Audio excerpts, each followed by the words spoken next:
just weird. I don't have patience.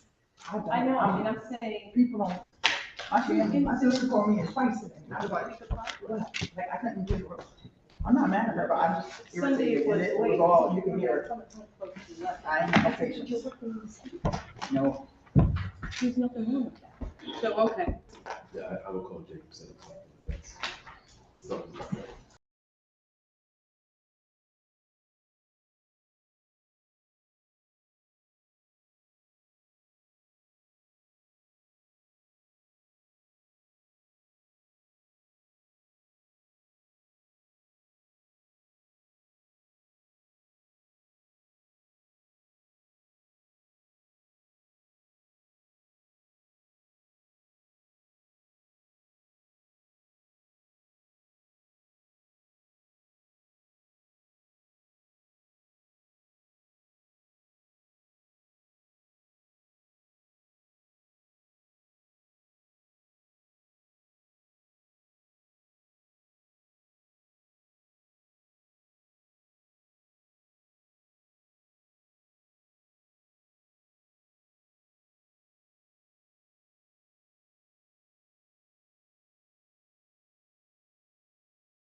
Until then.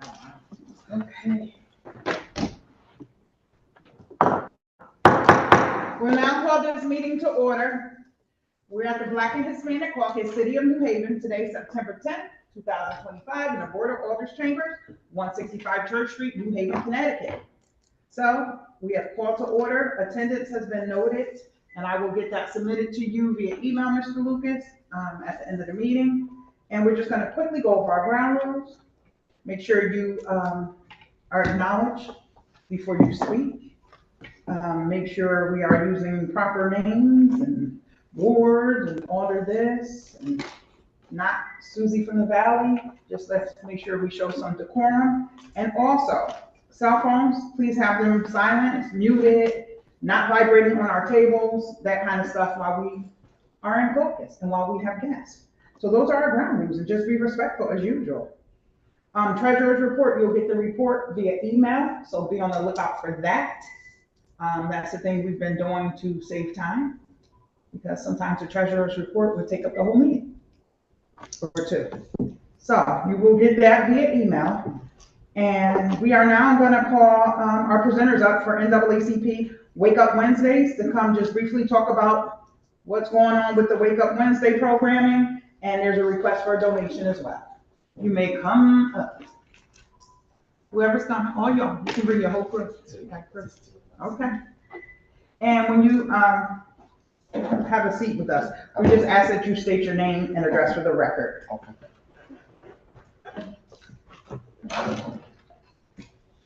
Good evening, all. My name is Maurice Williams. I live at 411 Shelton Avenue, New Haven, Connecticut. Taretha Green, I live at 107 Davis Street, New Haven, Connecticut. All right. Okay, we thank you guys for allowing us to come to you today. We are representing Wake Up Wednesdays, which is an initiative by the Million Jobs campaign to try to do two things. We're trying to help to eradicate poverty in our community and to stop violence. We are at 250 Welly Avenue, the McDonald's, every Wednesday from 10 a.m. to 5 p.m.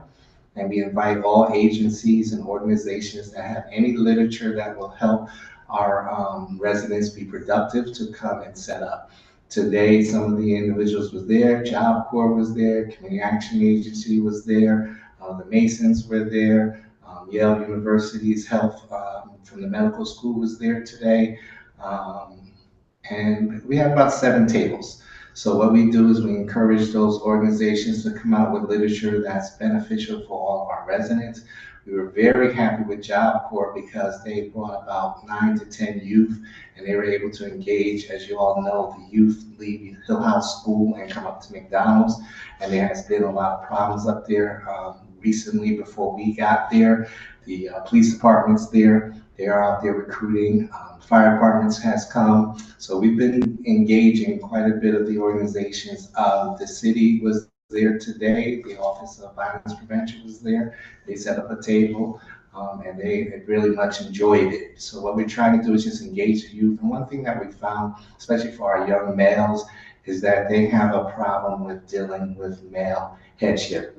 And when we call them over, we've been giving away food, we've been giving hot dogs away. We gave out 175 hot dogs today. That's what our ask for the donation will be, for food to continue to feed the youth. But one thing we notice is engaging with the young men is that many of them don't have father figures, and they're reluctant at first. But once we're able to open up and talk with them, they've been telling us quite a bit of things we didn't know. On top of trying to help them get jobs, New Haven Works has been there with the Million Jobs campaign. So we have, for those who've been formerly incarcerated and have blemishes on their records, it's through the Million Jobs campaign. And for those who have no records, we send them to the New Haven Works. So it's been working very well. Today was our 6th week. We're very happy with the attendance of not only the organizations that have come, but the people who come up. And it's just seems like it's getting bigger and bigger. So we're just asking for continued support. We know that we are living in a violent time. We want to kind of curb that violence. And we think these are one of the initiatives that will help along with that. So on my behalf, I'm the co-chair with Maurice Williams. I am also the first vice president of the Greater New Haven NAACP and the criminal justice chair. What I think is also important, in the last couple of weeks, we've had some deaths, some shootings in the area. We've also, where we was able to meet with the young lady who was hit, or the older woman that was hit with the pole. She came down to see us, and so what I bring to that as well with my professional background is the clinical piece. I am a psychologist, and so I'm able to speak with people, and given all the deaths that's taken place, they've been coming down, I've been able to refer to mental health providers. And so I think it's important that, we continue, and I'm gonna support as much as I can as a therapist to make sure that services are rendered. A lot of people are saying that they go to therapy, they don't like it, so we've actually had a couple of people that will come in and just stop, just to have a conversation. And Cornell Scott has been really resourceful in that, being in that presence there as well. Thank you. Any questions from committee members? Alder Hogan? Thank you, Madam Chair. Just one question, Mr. Williams. You said that young people were having problems with, was it food, hunger? I didn't get. No, when they were up there associating at McDonald's after school, there were quite a few fights and Okay. violence up at the McDonald's. Very And good. Raymond is very thankful that we're there. He said since we've been there, the police have been there every week, and he was having problems getting the police to come to support that they have that influx between 2 and 4. They actually was losing money because they had to shut the inside of the restaurant down because they were going inside and just running amok in there. So they were was able to do service through the drive-thru. I'm very familiar as I'm walking across the street. That's right. But Sergeant Lamb was explaining this to us as we have a different problem across the street at Sam's Food. So, thank you, Madam Chair. Any other questions from committee members or comments? Alder Rodriguez? Thank you, Madam Chair. So, do you hold these Wake Up Wednesday meetings every Wednesday or monthly? Every Wednesday from 10 a.m. to 5 p.m. And it's right outside in the front. We block off the area where you would wait for drive-through, and we put the poles up so no cars can come through there. It's a safe area, and then the organizations are able to put their tables and tents up. So through you, Madam Chair, if they can provide the information so it could be shared with us alders, that would be great. An additional question. I have one question, Madam Chair. So while it sounds like we have individuals that use your services as a walk-in as well, just to have that conversation, not feeling like they're in a closed-in environment, because as we know, a lot of people don't want to say that there's a mental health issue in their family or they themselves are experiencing. So it sounds like you being there, someone is just walking up to you and then you're providing them with some information, and then you may have repeat folks coming back to provide that information. And thank you for that, because we know, as you mentioned, what's going on in the world right now. And I'll just finish up, Madam Chair. It's so important that people see folks that look like us, because there's always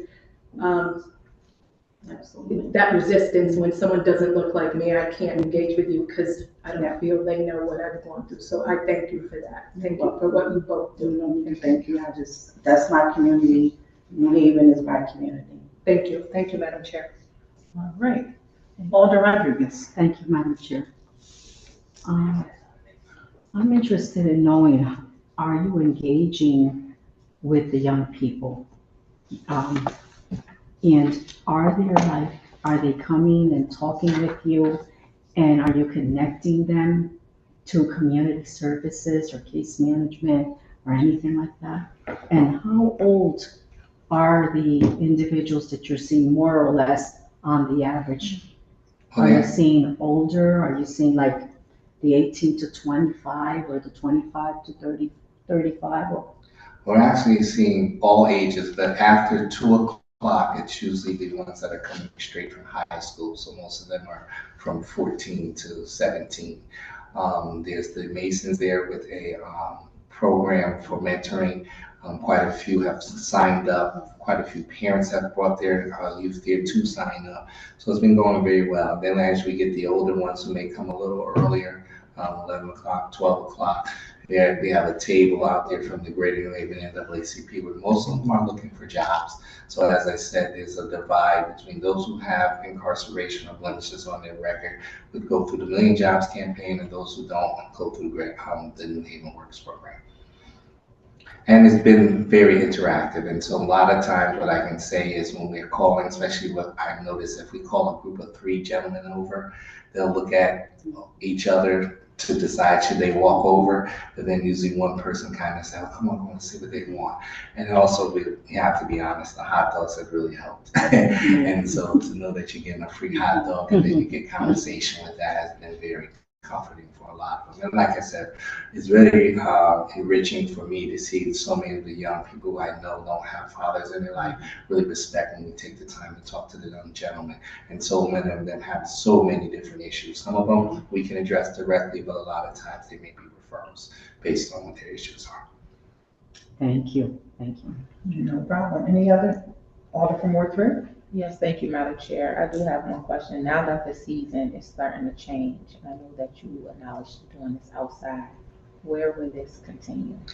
Well, it comes from Hartford, and the funny part about that is, it was a little nervous thinking about how they've done it. They've never let out a week.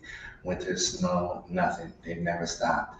And so one of our plans as we get toward the winter months is we're going to rent an RV, and we'll have Coco on the RV. They'll be able to come up on the RV and get the information and kind of continue. So one thing we learned is that if you go out to the people, they won't move from where they are. I know you know that as being an alderman in a ward where you know that it has to be interactive. If you're not interactive, they're going to reject it.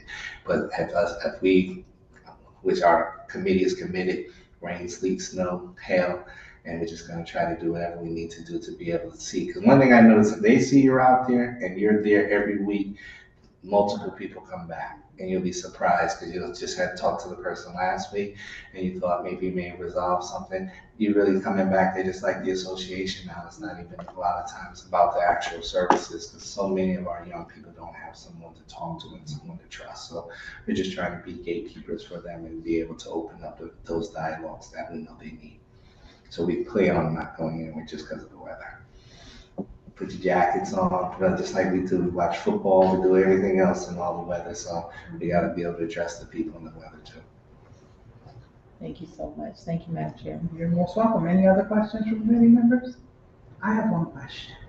How does one get a table? Who do they inquire? How do they inquire about it? I'm going to give you guys the flyer, and on the flyer is the phone number, and anyone who wants to get a table, they just call. In all honesty, they can just show up, but to be kind of professional and for us to try to keep a count of who's coming, you can call and say the main thing is that we don't provide the tables and chairs. You have to bring your home, and if you have a tent, it's a plus, but we have some tents out there that we always team up if a person doesn't have a tent and they're able to fit their table under one of our tents, we do. And a lot of that was with the sun and just trying to, with the heat. But as we can see, fall has come in very quick and it's not playing. So we're just going to gear up for any adjustments that we have to make and just hopefully that God continues to bless us with some decent weather, but we know the cold is coming and we will be prepared for that. Okay. Can I have one? Yeah, Alder. Thank you. Rodriguez. How was our Wake Up Wednesday founded? I see you have your community engagement. Sure. So how was Partnerships. it founded, and do you have a brochure of Wake Up Wednesday? Thank you. We're polishing up our 2-pager, which will go out to the public very soon. But it was actually, in all honesty, it was founded in Hartford. And what happened was in Hartford on Barker Street, there was 8 murders in 1 week. And so they felt we have to do something. So there's a small plaza across the street from where the murders happened called Unity Plaza. And they started one or two tents. Now they're not only multiple tents, but once a month they give out groceries to the community. Every week they give out food, and it's just been growing and growing. And so we figured that, it would be great for the New Haven branch and the partners that we have with CTVIP and Greater New Haven NAACP to start it here. And so we're actually just kind of copying what was done in Hartford, and we just want to make sure we're able to continue doing it here in New Haven. Then we're going to have to plan on going to Bridgeport and Waterbury. Thank you, Madam Chair. Okay. Any other questions or comments? No? Seeing none, we thank you for coming today. We will be in touch with you regarding your donation request, but we will cast a vote on that. Okay, So we appreciate you. there is a donation request in, just so you all know, it was previously stated, for $300. Thank you. Thank you for your attention. Thank you You for guys have a coming. great evening. Thank you.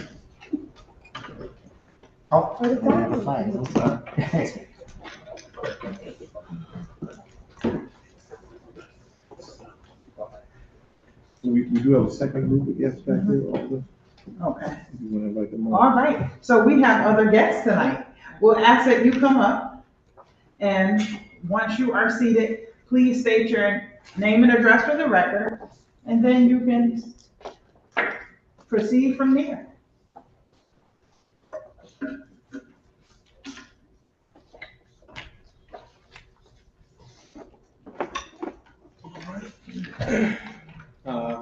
My name is Amir Glenn. I live at 26 Coherry Drive in New Haven. Yvette Glenn, 26 Coherry Drive. All right, and you may proceed. All right. So we're Wealth Speaking Group Foundation. We're a 501c3 nonprofit organization built right here. We've been landlords for over a decade, and when we saw that there was something that was impacting our community, we're both New Haveners. I think last time I said we are as New Haven as Yale, pizza, and running red lights. So we are New Haven. I went to Hill House. She went to Cross. We're not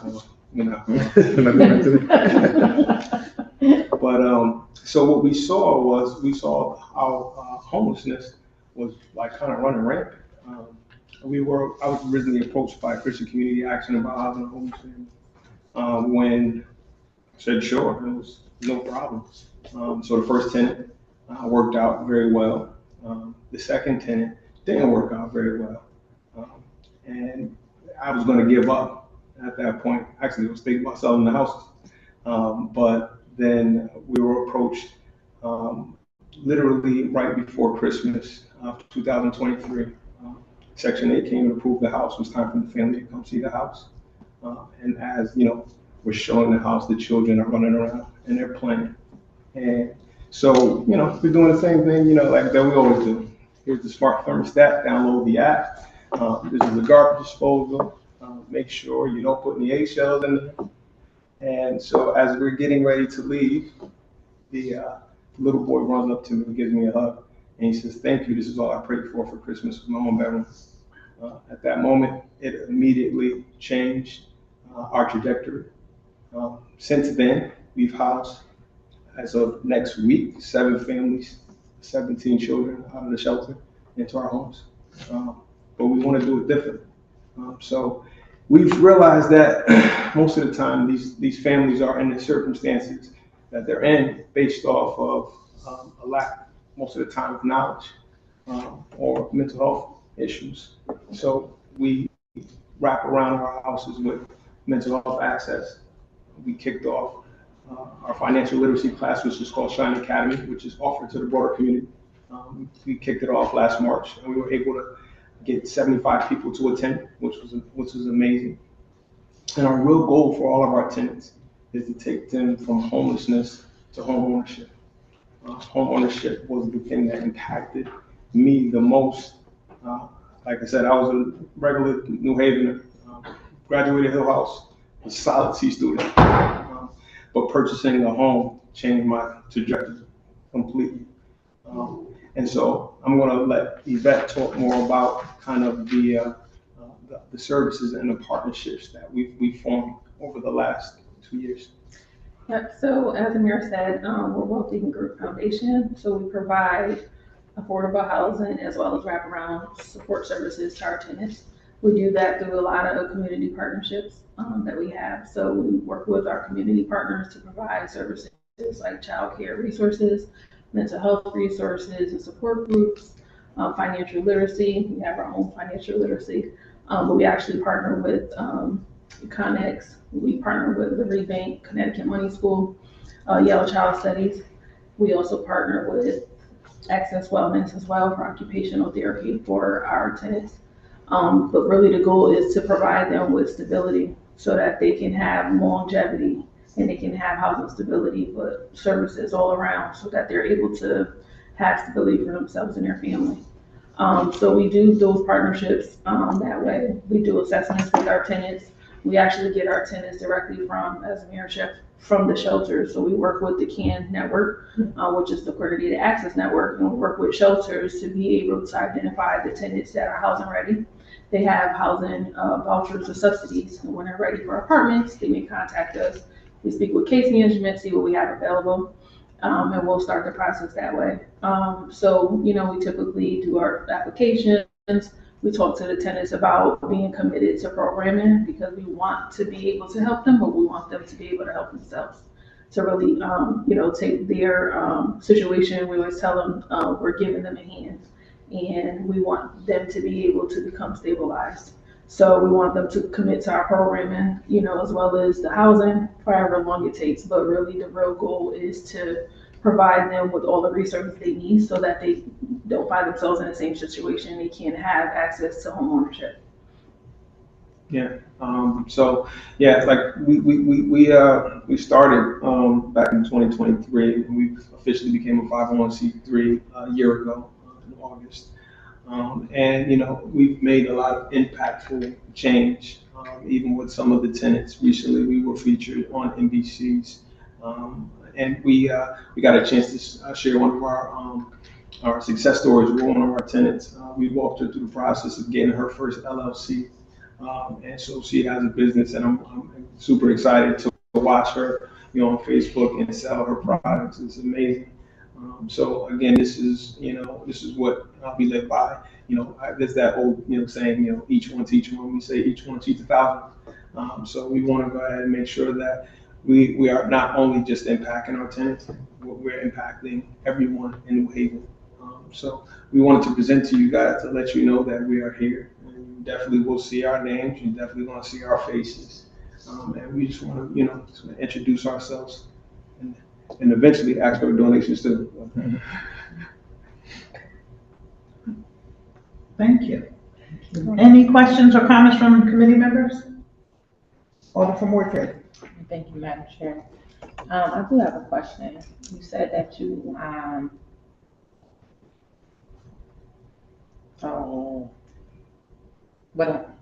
okay, so that just went away. So, Come back. if a tenant does not commit to the services that you want to provide, what happens to the tenant, or the potential tenant? So I have plenty of landlord friends that don't mind a tenant that can pay their rent. So we pass them off to other landlords. Like I said, that second tenant that we actually had an interaction with was pretty bad. You know, like literally, I rent space to one of my contractors, and he called me up and said, "Hey, there's a little boy upstairs on your porch." And I was like, "Okay, what's the problem with that?" And he's like, "He has a knife." I'm like, "Oh, that's a knife. What's he doing?" He's like, "He's scraping the paint off of your deck, and he's putting it on bread." Putting it on bread. And he's like, "Yeah, he's eating lead sandwiches." So we went ahead and I said, "Go up there and close that door and drill it shut. Nobody gets into the deck anymore." Maybe about a week later, we got a call from the health department saying the kid got tested for lead, and there was other egregious things. And so there was a moment that I had to come, like this woman just came out of homelessness. Am I the one that puts her back in homelessness? Do I rip away her Section 8? Or do I go ahead and I just warn the landlord, like, listen, it's a tough one. but you guys has rent, and you just have to make sure you dot your I's and cross your T's. So the landlord said, I'll take one, I don't mind. So she as long as she can pay, I'm fine with that. And from my understanding, she's actually doing pretty good now. But it was after having that conversation with her, like, don't try to get over. And I'm doing you a solid, because I could easily rip away all of this and put you back into the shelter. So that's kind of our thing that we talk to our tenants. We tell them, like, listen, we want to help you, but I can't want it more than you want it for yourself. And you have to be held accountable. So if you don't want a part of our program, that's cool, but there's somebody else sitting in the shelter that wants and needs our program, so we can help you move and transition out into another apartment. So that's what we do with all of the tenants. Unfortunately, we're losing another a good tenant. She's upgrading. She's upgrading. She has to go to a 4-bedroom, not 4-bedroom. But so we're gonna have another apartment. And I will say with the 7 families that we've helped, with the exception of that one, we assisted her with finding another unit. We've had 0 evictions. So I think, even in speaking with other landlords, be it friends or our professional friends, letting them know, the model works. And really, when I think the landlord-tenant approach and the partnership is important, right? It's not superiority or things like that. It's really letting people know in community and service, like you're there to assist them and help them. But like the mayor said, we can't want it more than you want it for yourself. And I think that approach has been very helpful. And we have 0 evictions, and people want to stay, and she's upset she has to leave, so it works. I mean, I think that's pretty much the thing that we get, like people are really upset when they have to leave or they have to move on. I try to pride myself as being a good landlord. I'm one of the good ones, and I've always kind of gone above and beyond. Even before we started this work, I had 3 tenants, and my favorite saying was, I want to be your last landlord. So I walked them through the process of getting their own homes. And so, and that's something that was super important to me, and it's still important to me as now we're working with these tenants. It's a little sad that she has to leave, but again, we open up more spaces. And one more question. Do you only rent to the people that's in the shelter? So we rent pretty much to people that are in shelter, but we also get sometimes, so just recently this person found out one of the big landlords had this tenant, and it was raining in her house, and so she needed an emergency situation. She was going to be homeless, so we let her come in, kind of skip the line because of her urgent need. We look and we try to find as many people that are going to work. And when we get more housing, I told her, my wife, I was like, we have to open this up to the wider community. Simply because I used to hate when I used to, back in the day when Comcast used to have the HBO special for those that I want to get the 3-month free. So again, I want it to be so inclusive that everybody gets a chance to be a part of it. It's not fair that, you're like on the cusp of learning about how to get your own house, but you can't get into this house because you're just not, low enough. And so as we get more housing, that's our continued goal, 100 families in the next 5 years. So. Order from Ward 20. Thank you. This is amazing. Affordable housing, that is near and dear to my heart. And what you two are doing is amazing. So the question I have is, being that you all help individuals from shelters, I'm assuming that credit is, you guys don't do the extensive background check. It's just based off the need of, what's current and that nature.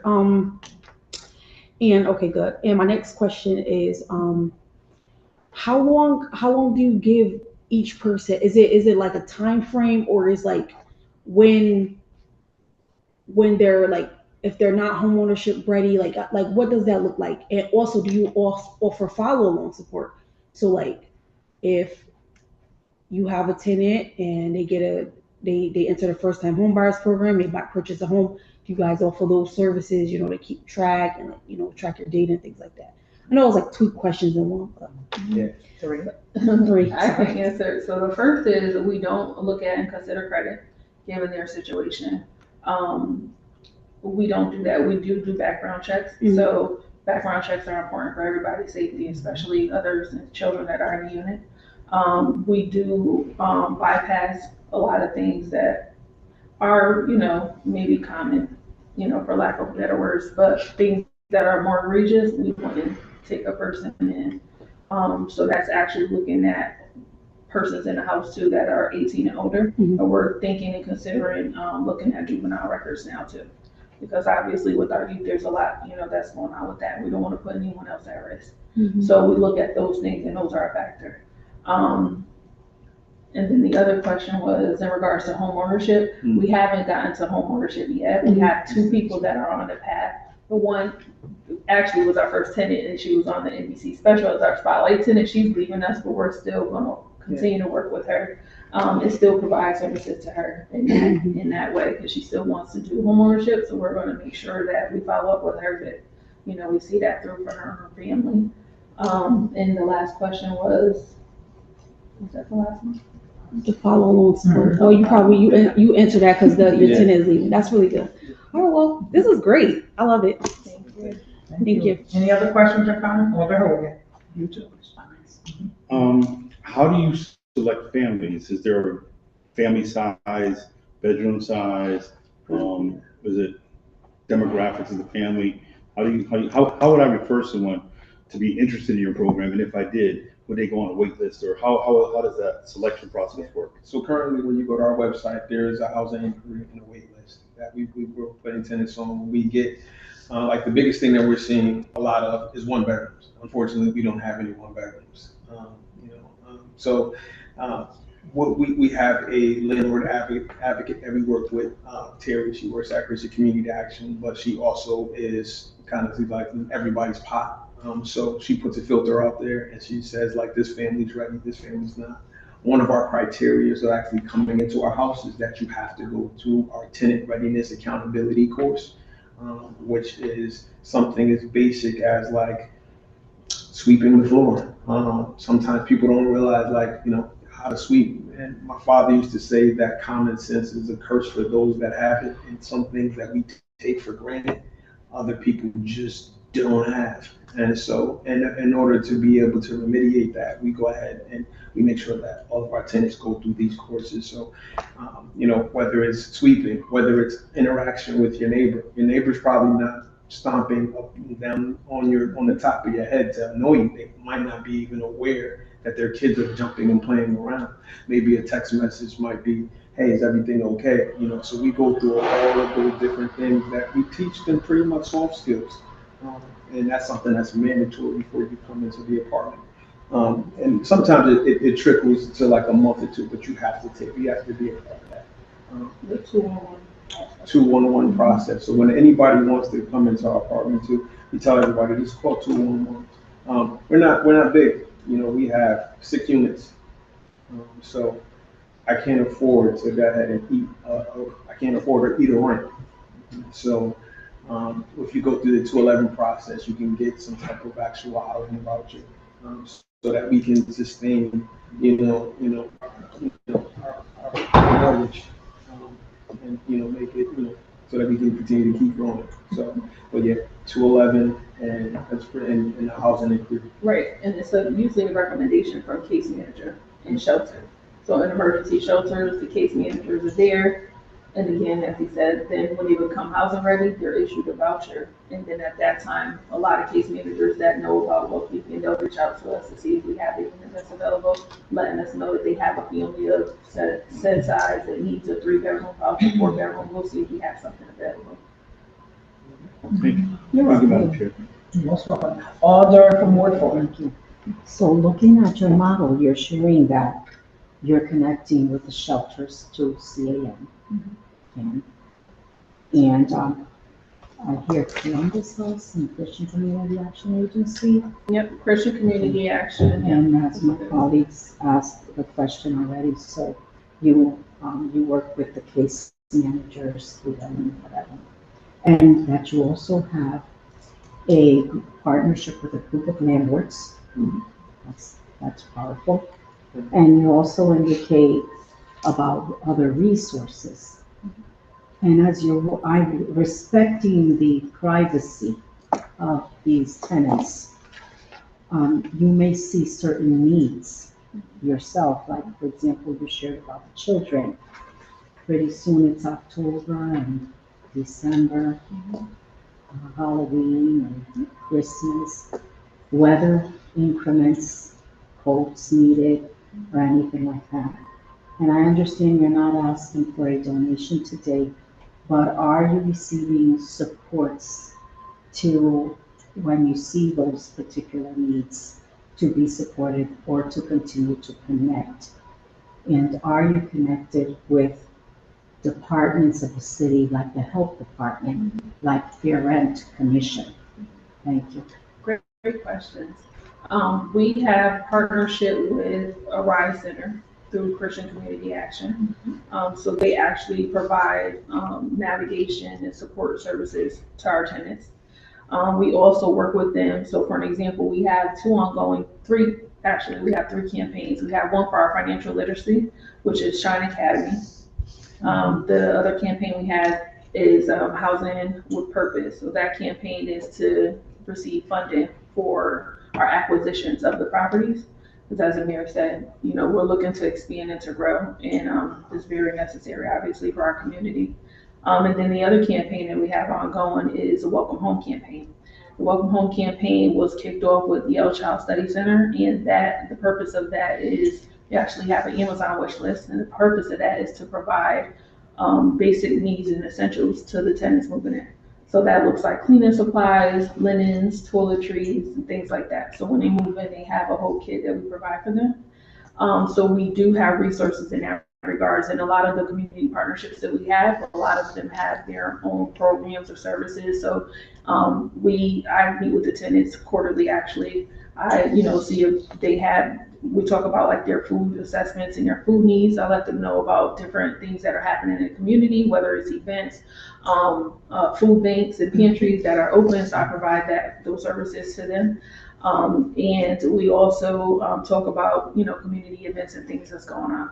So if it's coat drives and, other things, then we let them know about that as well. We do have a campaign for the holiday, which is called Beacon of Cheer. And we collect toy donations. We have done that the past 2 years. Yeah, we collect toy donations, and we weren't collecting out to the public. We were collecting actually with our board members. We have an amazing team. And our board members, we have mental health providers, we have an executive director from Friends Center. So we have some really great board members. So we did that collectively within ourselves, but we are going to look to do more community events.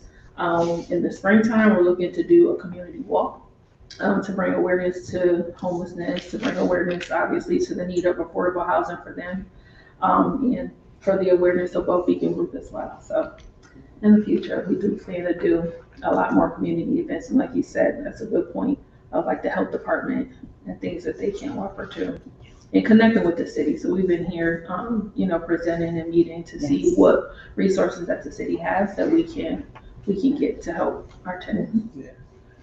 So I didn't mention before, but I'm also a realtor.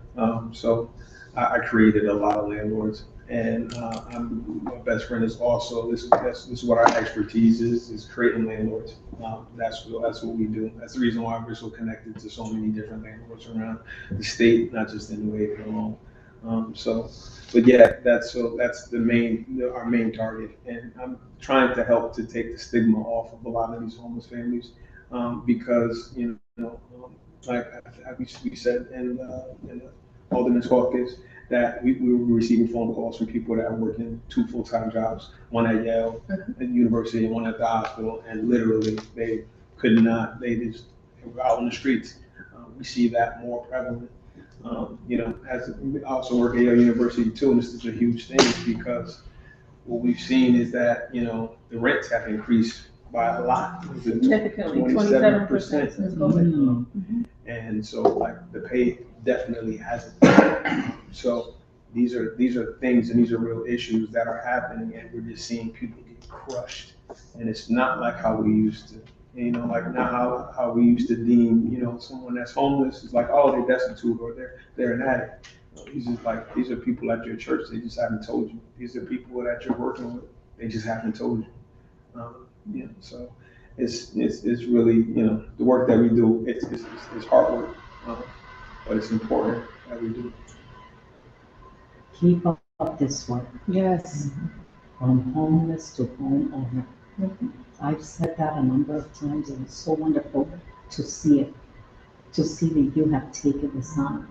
Thank you, Madam Chair. You're most welcome. Any other comments or questions? Alder from Ward 6. Thank you, Madam Chair. I'm gonna say that the model you have that you're doing is, you upgraded it from other entities. And I say that because you're doing wraparound services. You're wrapping your arms around a family who may have had a place to stay, may have owned a home, and then that they lost that. And so now they're in a position,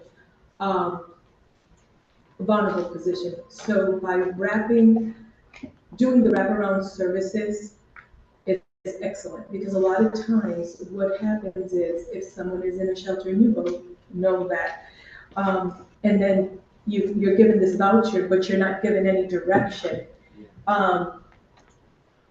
they fall through the cracks, and they may find a landlord that's willing to take the voucher, but not see the whole picture of the individual. And so what you're doing is it's rebuilding the person or the family. And from that little boy telling you what he said to you, as you said, it changed your path. You were like, wait a minute, the light bulb went on. And so you took out and talked to your partner, and here you both are. So definitely continue on your path, because I can tell you, I've dealt with other facilities that if it's single moms and they're in a situation with a baby, and so this is what they need. They need, not that it's not being done, but you're touching the person in a human way that is going to get them into that home someday, and you guys will be out there in the chicken. Thank you, Madam Chair. Thank you for what you both do. I think the other thing I just wanted to say, most of the time people see or they hear the name Wealth Beacon and then automatically assume finances. It's like, no, that's not what Wealth Beacon is. You know, I used to use the analogy of we all have that one cousin or brother that lifts weights for no reason and eats right. And when it's time to lose 15 pounds, we go call them up. We have that one uncle that fixes every car that's known to man.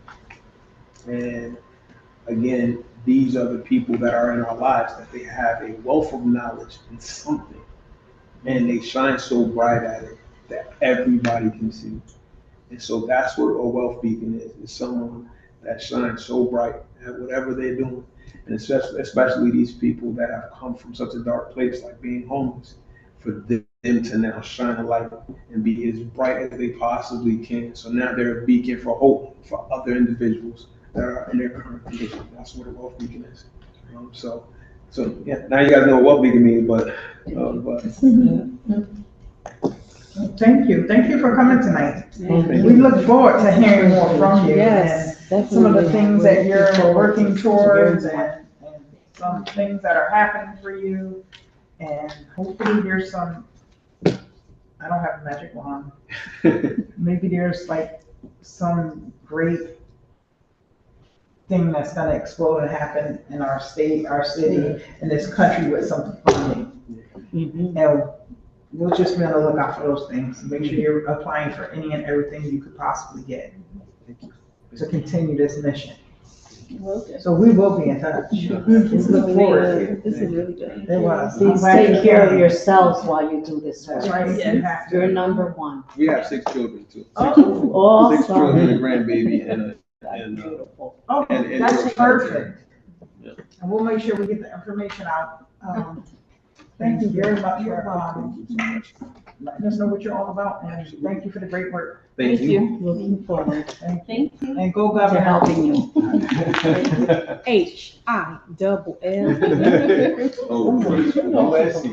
Bill Powell. Hill House. Thank you, guys. Thank you. I think you see, Thank you. All right, so now we are going to move on to any old business. Any old business we got to take care of, Mr. Lucas, now? I see none that I have in front of me.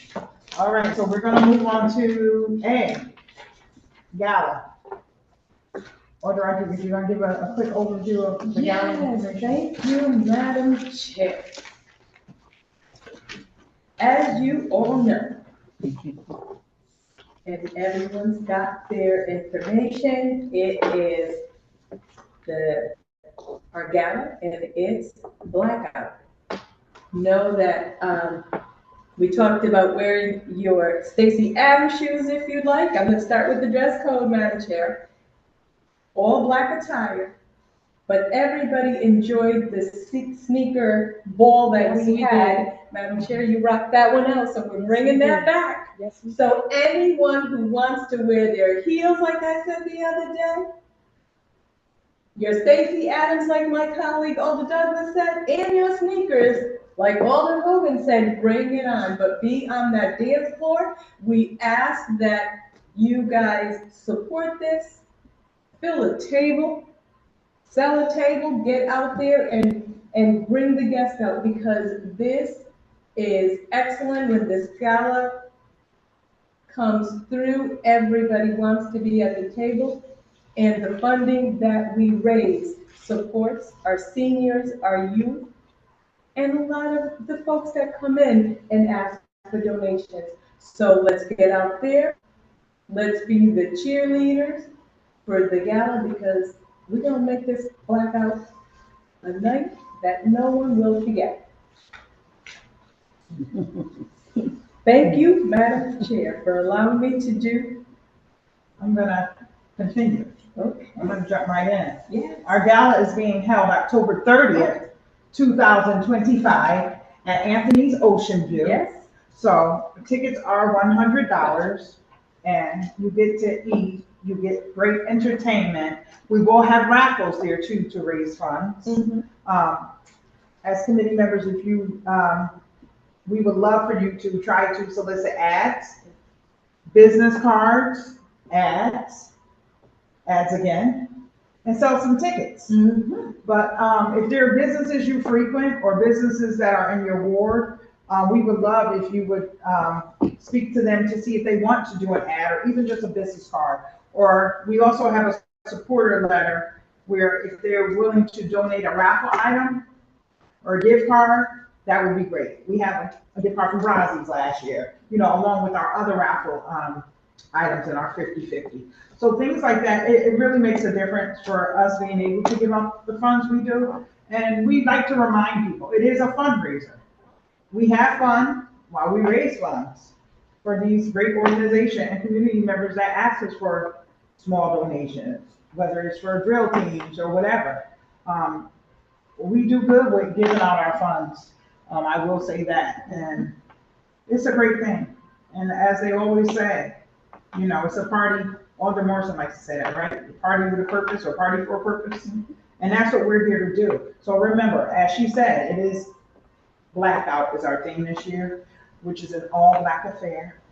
But of course, you fashionistas do what you must. Just be there or be square.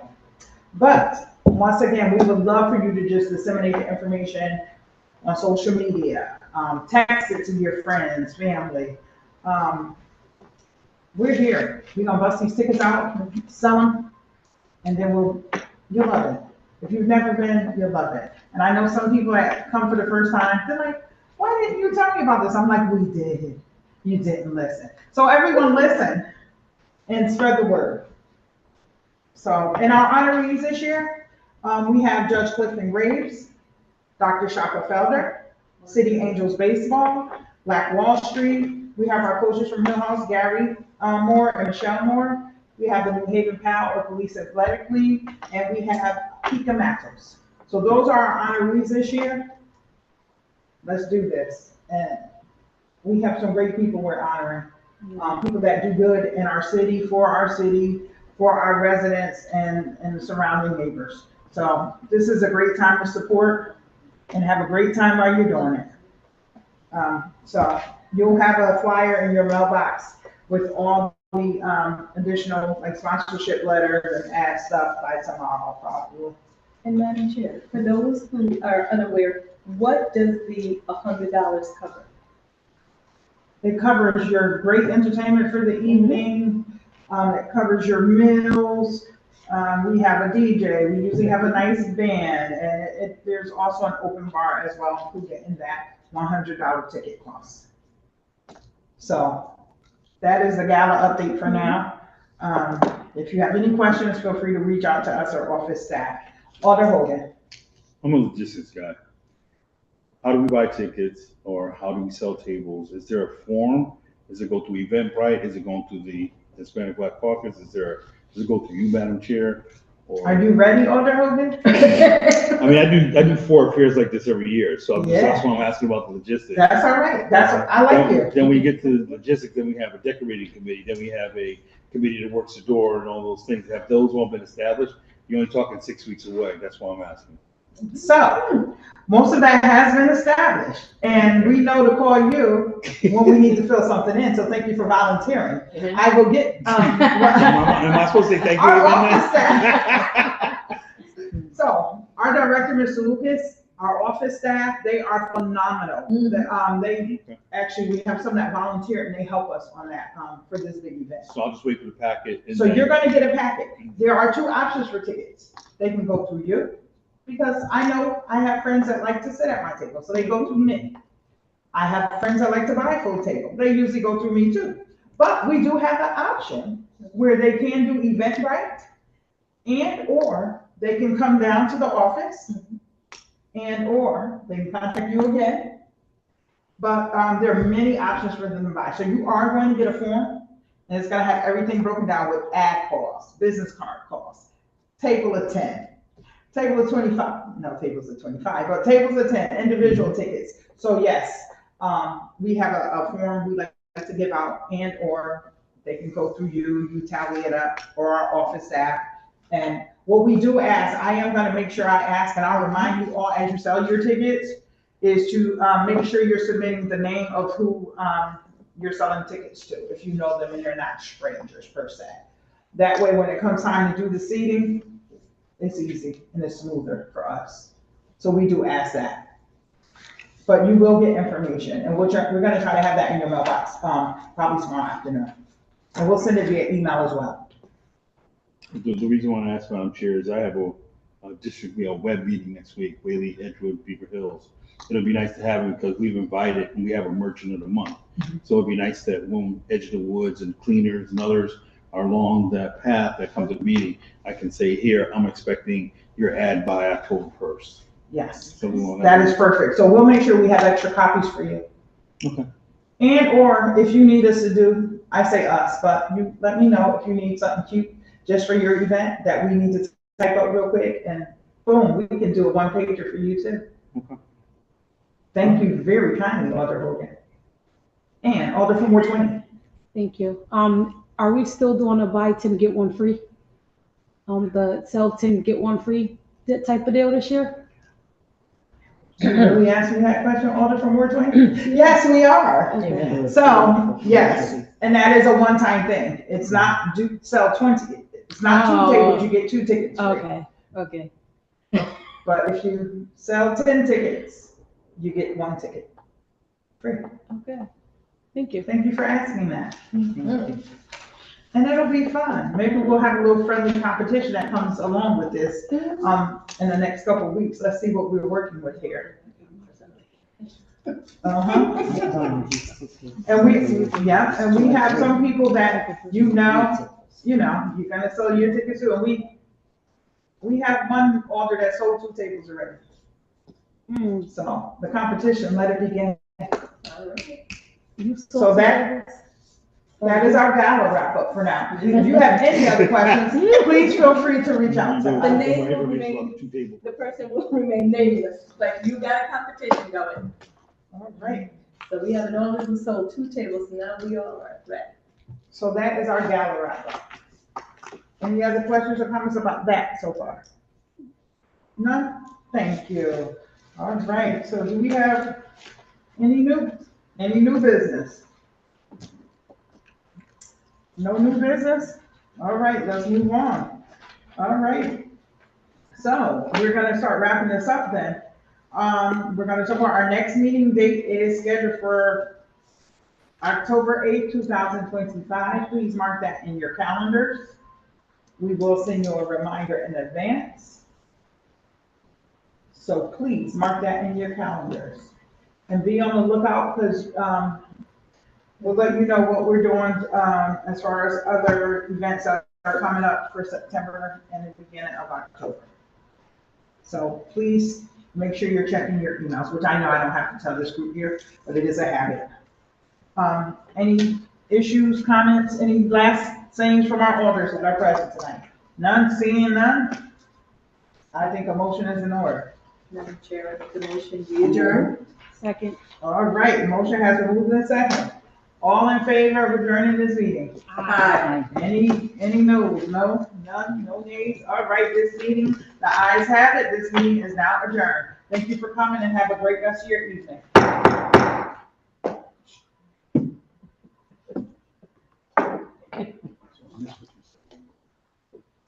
All right, beautiful people.